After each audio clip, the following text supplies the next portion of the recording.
We consider that the worst vice in this era it's sex, but not because we don't want it. It's more because we want it, but we cannot have it. In this project, we will analyze sex as a taboo, seen from a philosophical perspective, and we will question why this is like that.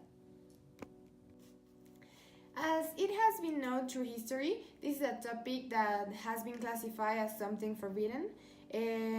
We need to take like some distance, and it also is a topic in which we need to follow the rules imposed by society.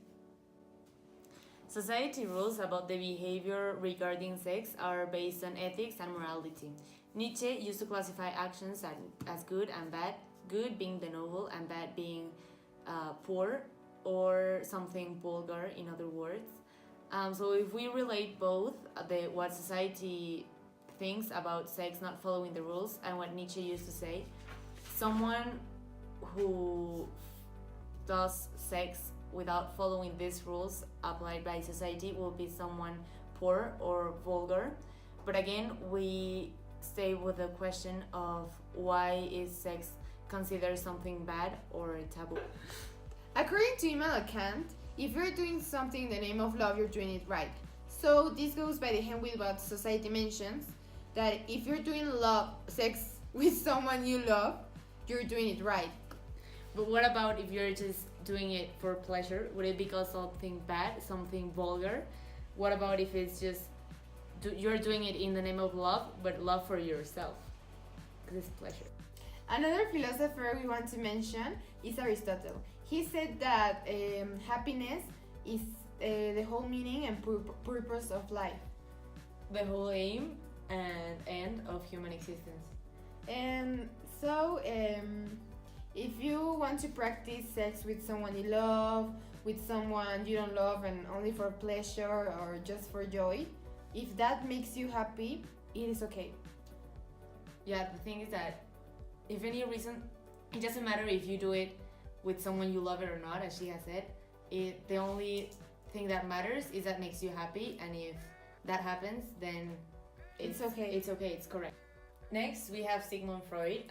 He thought that we have 3 stages of mind. The first one, which is the ID, which tells us to do things. Then the ego, who is me, I, and it analyzes. It's the conscious mind. And then we have the super ego, which tells us not to do things.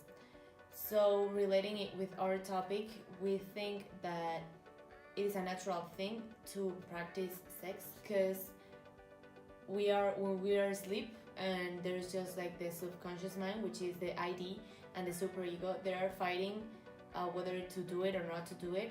The ID will be telling us to do it because it's something that we really want, and then the superego will be stopping us for doing it, but because of our insecurities, our own insecurities. Doesn't has anything to do with the society or what will people think about it. And then when we wake up is when we start analyzing what will society think, and we start comparing if it will be a good thing or a bad thing, but like not only what the ID and the superego has to say, but because of what the rest of the world has to say. Zero El Cansancio is a book that talks about how previous society had different diseases, but like virus diseases, and now we have neurological diseases that is more of the mind. And it also explains how we think that we are free and that we have the liberty of taking our own decisions, but that in reality we are the master and the slave of ourselves, so we don't have this ability at all. And if we relate it with our topic, we consider that this happened because we have deprived ourselves of having pleasure. Then we read the book Nada. The meaning behind the story is that nothing has a meaning unless you give it one. So then what meaning can we give to sex for it to be considered something positive that can give something good to our lives?